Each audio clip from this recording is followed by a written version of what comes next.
Hello YouTube, thank you for clicking on this video and shout out to Big Daddy Algorithm for pimping it out to you.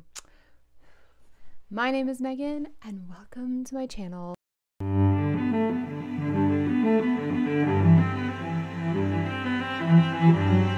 Despite all of my best efforts to try and get videos out more regularly, I have unfortunately been slacking again, and I'm not sorry about it, I'm just not.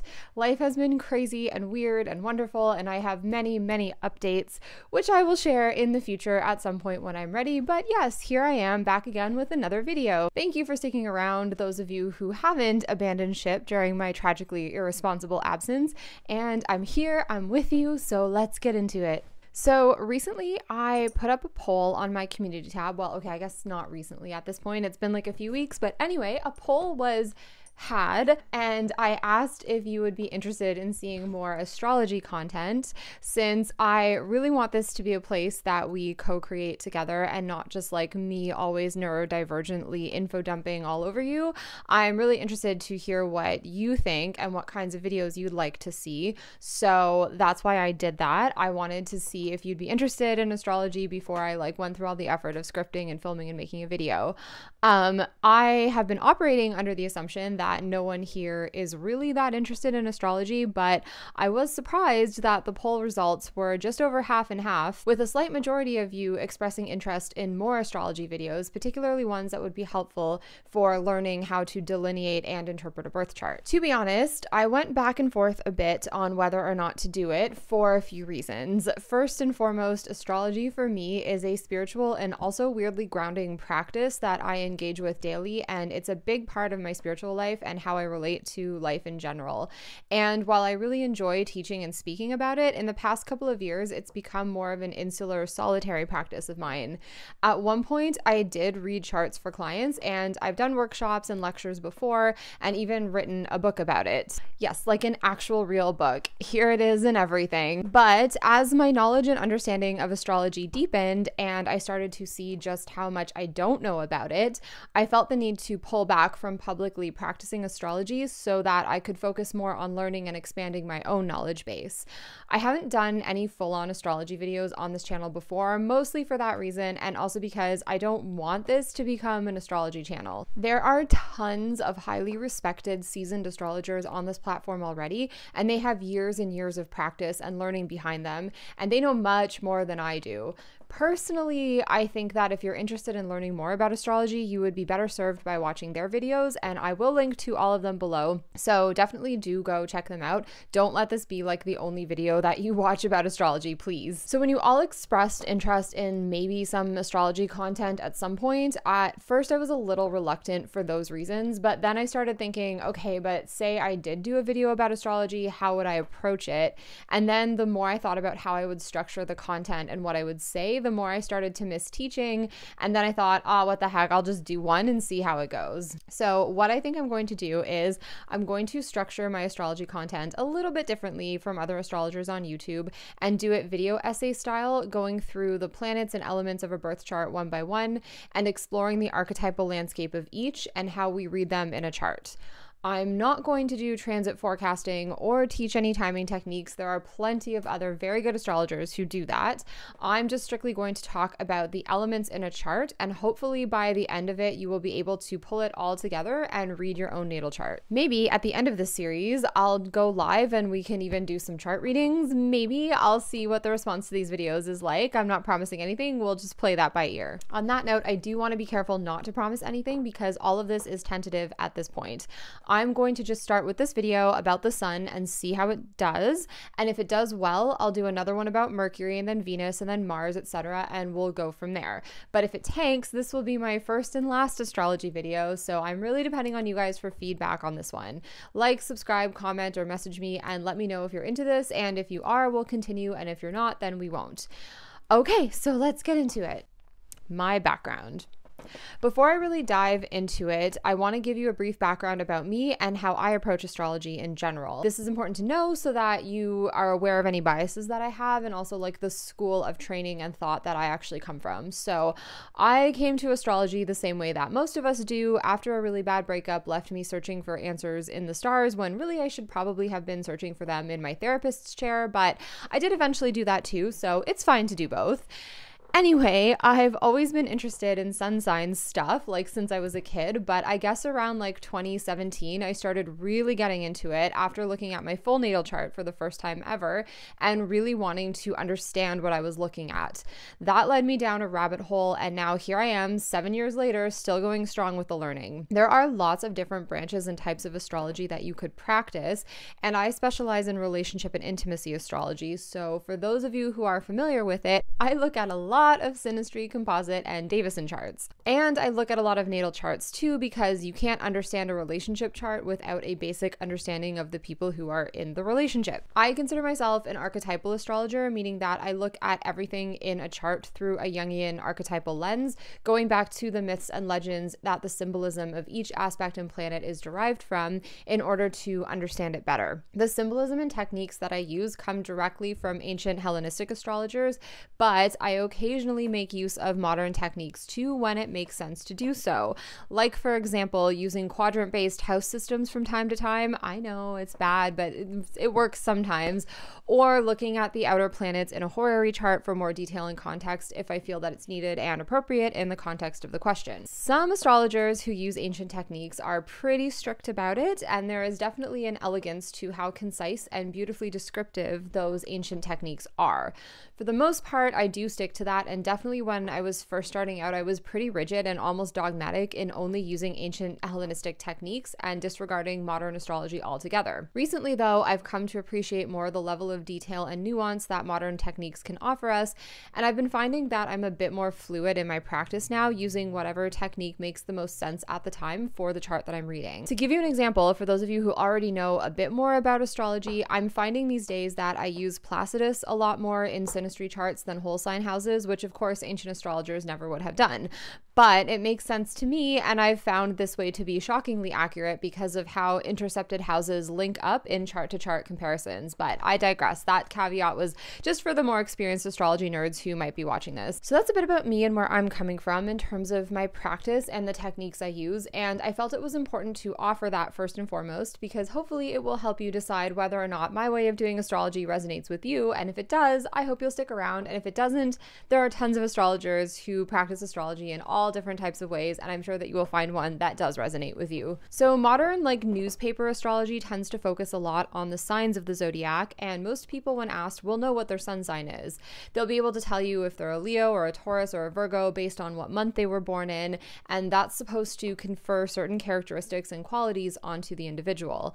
These characteristics and qualities correspond to those of whatever your zodiac sign is, and that's where we get ideas like Leos are warm and generous and Scorpios are deep and mysterious. This is a very modern way of looking at astrology, and to be clear, there's nothing wrong with it, it's just limited, that's all. There's a lot more to astrology than sun signs, and that's what I'm going to explore in this very tentative video series. Astrology is an ancient system of divination, and it's a symbolic and archetypal language that has a lot of broader implications and uses that newspaper horoscopes don't even begin to scratch the surface of. The planets, not the zodiac signs, are the very core of our astrological framework, so it's important to really deeply know them and then use this knowledge to form the basis of our understanding of astrology at large. Ancient Hellenistic astrologers didn't give the zodiac signs nearly the same level of consideration and importance as we do now. To them, the planets themselves were much more important, as well as the aspects those planets were making to one another at any given time. Getting to know each of the planets and the nature of the aspects they make is a really foundational step in learning how to read charts of all kinds, and I would argue that any serious student of astrology should start here and just forget about zodiac signs completely for a minute. Ancient astrologers associated the planets with different gods and deities, and at one point these mythological entities were thought to be very real and occupy a different plane of existence that was invisible to us, but was also reflected in each one of us like images in a mirror. This is where we get the expression as above, so below. Quantum physics describes something similar to this as well, but in much more scientific language, and I personally believe that the ancients were onto something with that. The planets and their positions don't actually act on us through some sort of like invisible energy field that influences us here on Earth. I don't believe that there's any kind of energetic force field that causes train delays during a Mercury retrograde or X's to come back during a Venus transit. A lot of people do believe that though, but the second you start learning even just a little bit about the history and roots of astrology as a discipline, you realize very quickly that that's not the case at all.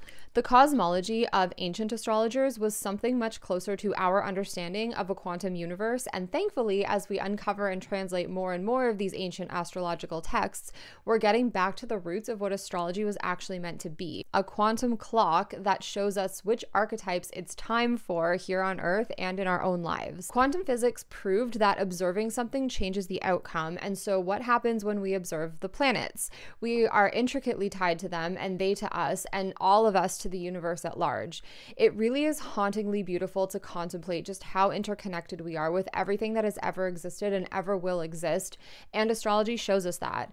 It's why I love it so much, but I digress. I don't want to get like too esoteric in this first video. When I put up that poll on my community tab asking you all about astrology content, a lot of you indicated that you'd like to learn how to read charts and to know more about astrology in general. So based on that, I'm going to start from the very beginning and assume that if you're watching this, you probably have a very rudimentary level of knowledge about astrology and all of the different elements and considerations that go into chart reading. So I'm going to start by just teaching the very, very basics. In this series of videos, I'm going to start by examining each of the 7 visible planets, so the Sun, the Moon, Mercury, Venus, Mars, Jupiter, and Saturn, and the 3 outer planets, which are Uranus, Neptune, and Pluto, in detail one by one. We'll look closely at some of the archetypal themes and myths that accompany each planet and give it the meaning that it has in the astrological tradition. Today we're going to start with the Sun because that's the one you'll be the most familiar with and able to apply to your own charts right away. It's also the one that has the most varied set of meanings depending on what kind of chart you're looking at, other than maybe like the Moon. What the Sun represents. In astrology, we refer to the Sun as a planet, even though it's not technically a planet, only because it's a physical heavenly body that you can see with your eyes. There are many things in a chart that we look at, like the nodes of the moon or the Arabic lots, which don't physically exist in real life and are just theoretical areas of interest in a chart. So the word planet is used to distinguish things that really exist from things that are just mathematical calculations, which we refer to as points. But I'll get to those in another video. They're not really important right now. The Sun is one of the luminaries, meaning that it's one of the 2 planets that give off light. The other, of course, is the Moon, but I'll get to that in the next video if there is a next video. In any chart that you read, regardless of what kind it is, the luminaries are going to take on more importance because, well, they're the lights. As I mentioned in the intro to this video, most of us know what our sun signs are, and a lot of us also know our moon signs. The most important thing to know about the Sun is something that you probably learned in 3rd grade science. It's the biggest of the heavenly bodies, and all the other planets revolve around it. We figured this out back in the 15th century when we realized that the Sun doesn't revolve around the Earth actually revolves around the Sun. But astrology as a discipline is much older than that, and back when it was first being developed, we still thought that the Earth was the center of the universe. What, humans narcissistic? Who said that? In all seriousness though, we still cast charts as though this was true, and there's a good reason for that. Whenever we look at a chart, we're looking at it from the perspective of Earth with all the other planets revolving around it, including the Sun. Astrology is not heliocentric, and we still operate this way because when we cast a chart, we're casting it from the perspective of someone who's standing right here on the Earth looking up at the heavens. The question that we're asking is located here, so we cast the chart for that location. If your astrology-obsessed friend has ever asked you where you were born, that's why. We need a location to cast a chart. Casting a chart from a heliocentric perspective, so as though we're asking the question from like within the center of the Sun, is number 1, ridiculous, and number 2, would not allow us to observe the answer correctly, so that's why we don't do it. If we look at astrology through the lens of quantum physics, the location and position from which we observe the universe will change the reality that we observe. So when we look at a natal chart, obviously the person whose chart we're reading was born here on the earth, not in the center of the sun. Their entire life and their environment and all of the experiences and relationships they have will occur from the perspective of and within the bounds of this planet Earth. So even though, the Earth is not the center of the universe, the person we're casting a chart for is at the center of the question. The sun is almost always the first planet we look at when we cast a chart of any kind, whether it's a birth chart or a relationship chart or an event chart. I would argue that the only exceptions to this are horary charts, but that's a whole other branch of astrology that I will talk about at another time because it is super cool. But almost all of the time, a lot of information can be learned by looking at the position of the sun and the aspects it's making to all the other planets and points in a chart. In most charts, the sun represents the inner king. It's a very masculine archetype, which we will see later when we look at how it was represented in myths and stories across different cultures, and it shows the vital force, direction, and ego thrust of the chart. You can think of it as a giant battery. It's essentially what's powering everything else. It doesn't, however, describe the full self like modern sun sign astrology would have us believe. Having the sun in Libra or Leo or Gemini doesn't even begin to scrape the surface of the horoscope. What it does do is show how we go about doing the things we do and fulfilling the dharma or promise of the natal chart. What's the quality of the energy that's driving this chart? That's what the sun describes and what we ask ourselves when we look at the sun in a chart. The sun is symbolic of directed willpower and a sense of purpose. What motivates us to get out of bed in the morning? Where and how do we find meaning in our lives? A strong and well-placed sun in any chart indicates a strong sense of purpose. It also represents the father and other male solar figures in one's life, like a boss or a husband, or in ancient times, the ruler of your country. Side note, one mistake I often see beginner astrologers make is to assume that everything in the birth chart is describing different aspects of the person. So like the sun is our willpower, the moon is our emotions, Mars is our sex drive, etc. While this isn't wrong and it's definitely one way to do things, a more nuanced and accurate way of reading a chart is to look at just the rising sign as being the person, and everything else in the chart describes the people around them and the environment they're born into. So the sun is the father or the father figure, the moon is the mother or the mother figure, Saturn is the grandparent, etc. This is important to note because our early environments and our initial attachment figures shape so much of who we become and how our personalities actually develop. The sun also represents the idealized image of what we want to embody and become. But just like the sun itself casts shadows, there is a dark side to this. As Elenbaas said, we become possessed by that which we want to possess, and that's the dark side of the solar archetype. We've all heard the expression, hold on lightly and loosely, and there can be a temptation for those of us with strong solar signatures in our natal charts to focus obsessively on the desired outcome, object, position, relationship, whatever, and then end up sabotaging it as a result of that intense focus. Like the myth of Icarus flying too close to the sun, sometimes we can burn up that which we desire most and then destroy it and ourselves in the process. Too much willpower and purpose can lead to arrogance, which has destructive consequences. So on the shadow side of the solar archetype is something devouring, domineering, like the Eye of Sauron in Lord of the Rings. The force of willpower directed at the wrong thing or too intensely. That's why sometimes having the sun in a strong position in the natal chart can represent fathers and father figures who were domineering or overprotective in some way, which may be well-intentioned but ends up sucking out all the nectar and freedom and individuality and healthy risk-taking and joy from their kids and then damaging their relationship with them. When we see a strong solar signature in someone's chart, we have to ask ourselves and them where they might be too invested, too overbearing, too focused, or perhaps they had a father or father figure who was like that. The sun's rulership. In astrology, every planet rules over a sign, and many of them rule over more than one. That's because ancient astrologers weren't aware of the existence of Uranus, Neptune, or Pluto, so to them, there were only 7 planets. Modern astrologers refer to these as the 7 classical planets, and they're the Sun, the Moon, Mercury, Venus, Mars, Jupiter, and Saturn. Think of it as though each planet is a god or goddess, and the sign or signs that it rules are its temples. The Sun and the Moon each rule over one sign, sign, but Mercury through Saturn each rule over 2. This is because there are 12 zodiac signs, but only 7 classical planets, so basically there weren't enough planets to go around when the system was created. To solve this dilemma, ancient astrologers gave all the planets, except for the luminaries, because they're special enough as it is, rulership over 2 signs, and archetypally this works out absolutely beautifully, but I'll get into that in later videos when I talk about each of the planets more in depth. The luminaries, the sun and the moon, get to rule over 1 sign each because they're special. They're the lights. The moon rules over the sign of Cancer and the sun rules the sign of Leo. A lot of the characteristics we assign to Leo come from the symbolism of the sun itself, like warm, generous, big-hearted, leadership qualities, etc. These are all characteristics that ancient cultures assigned to their solar deities, and they've made their way into the modern zodiac via association. The sun rules the sign of Leo, which is represented by a beast, the lion. The lion is associated with kingship and royalty, but it also represents the beast within each one of us.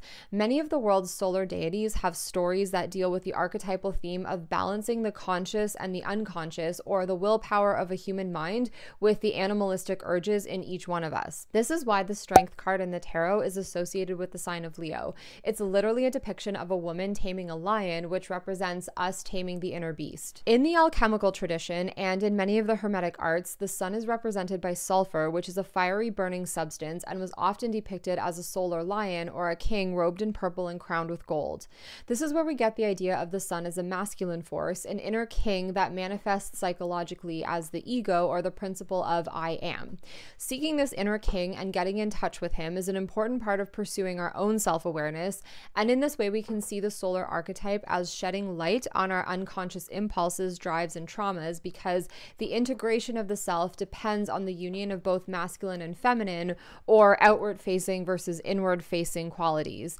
In this way, we create that alchemy within ourselves. In natal astrology, the sun is also where we find balance between conscious directed will and the unconscious life force that dwells in each of us.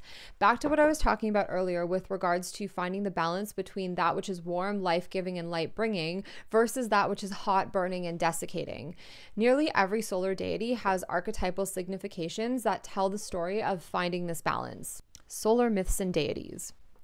The way that I typically approach any kind of chart is by looking at which archetypal signatures are dominant in the chart and then tracing them back to the myths and stories that embody that specific archetype. Often it's the case that people with particular archetypal signatures in their charts end up living out some version of these myths and stories in their own lives at some point, so it's always helpful to familiarize ourselves with them. The story of Icarus flying too close to the sun is the one I use to look at some of the darker and more shadowy sides of the solar archetype.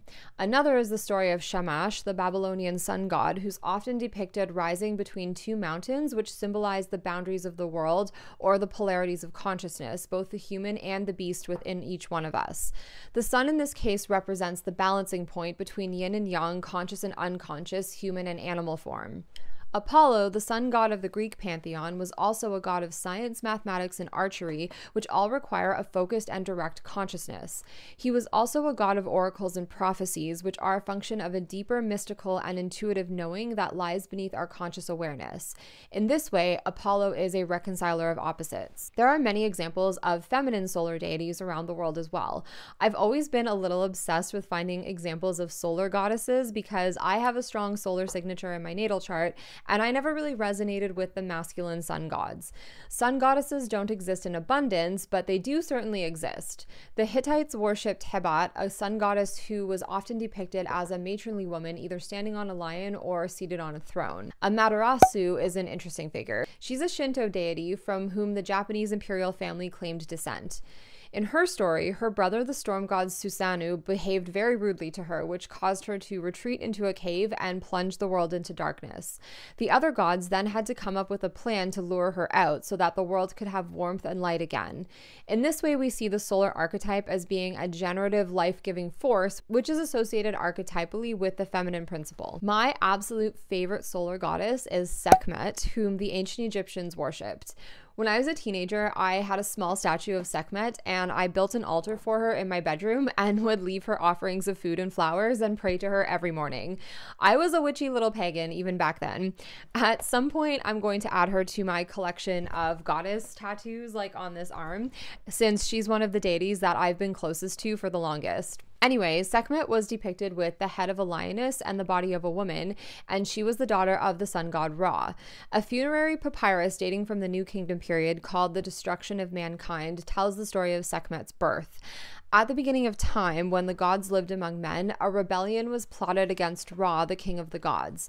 When he found out about it, he took out one of his eyes and transformed it into Sekhmet, who ravaged the earth in a bloodthirsty rage, killing almost all of mankind. Seeing all the destruction and carnage, Ra realized what he'd done and ordered Sekhmet to stop, but she was drunk with rage and couldn't be stopped, and so he and the other gods devised a plan to get her drunk. They added a red pigment to some beer to make it look like blood, and when Sekhmet devoured that too, she became intoxicated and fell asleep and was finally placated. Lest you think that Sekhmet was just some like evil bloodthirsty deity, she actually was the goddess of doctors and healers, and she was sent to unleash her destructive energies on plagues and sicknesses. So in ancient Egyptian culture, if you were sick, you would call on a priest or a priestess of Sekhmet, and they would come and invoke the goddess to destroy whatever virus or parasite had gotten into your body. So she also represented like a fierce, protective, feminine quality, and that's the thing that I always resonated with, like since I was a teenager. In the story of Sekhmet, we see the destructive qualities of the solar archetype and the consequences of too much directed force and willpower. In some traditions from ancient Egypt, Sekhmet is seen as another form of the goddess Hathor, who was the cow goddess of love and beauty and fertility. Back to the idea of the sun as the story of balancing the conscious and the unconscious, we can understand this dichotomy as Hathor representing the conscious, civilized feminine, and Sekhmet as wild, untamed, and unchecked feminine chaos. Her story is very similar to that of the Hindu goddess Kali, who in some stories was also a darker manifestation of the goddess Lakshmi, who, like Hathor, represented love, beauty, and fertility. When I look at the charts of women and femme-presenting people and I see a strong solar signature, I always think of the push-pull between Hathor and Sekhmet. Depending on the aspects being made to the sun and its position in the natal chart, it almost always shows a bit of a Madonna whore complex that's been internalized, and sometimes also a difficult relationship with the father, or with one's own anger, either in the sense of having too much anger or not being in touch with it. In any case, it tends to show an unhealthy relationship to anger, and often the people who have this will need to learn to integrate their anger or their instinctual nature in some way. Especially as women, we've been cut off from this primal, chaotic, wild nature, and we're socialized from day one to be nice, to be pleasing to others, to make peace at any cost, even when it costs us our integrity, authenticity, and self-trust. Like the sun, we're expected to bathe everyone in life-giving light and warmth without burning or causing destruction. Instead of telling others to wear protection and not stay in the sun for too long, we instead have to control and adjust our own light so as not to cause discomfort to anyone else. There's a very feminine quality to the solar archetype as well, which we often forget about, but almost every woman and femme-presenting person will know and feel this because we all have a weird, unhealthy relationship to anger and chaos. There's a very chthonic, very feminine quality to the sun as well, and this doesn't get talked about nearly enough in astrological circles. In the astrology community, there's a tendency to polarize the lights and paint them with the cookbook sun equals masculine, moon equals feminine brush, but when you dive into the archetypes themselves, it's much more nuanced and gender fluid. Astrology in general is still very heteronormative as a discipline, although that is getting better, but in my own practice, I do like to queer it a little bit, but I digress. Anyway, that's going to do it, my loves. I hope this was helpful as a sort of general baseline overview of the sun in astrology and how we use it, and some of its deeper, more archetypal significations. If you enjoyed this video and want to see more astrology content, don't forget to hit the like button and let me know in the comments if I should continue the series or not. I hope that you're all having a good day wherever you are, whatever you're doing, and I'll see you in the next one. Toodaloo!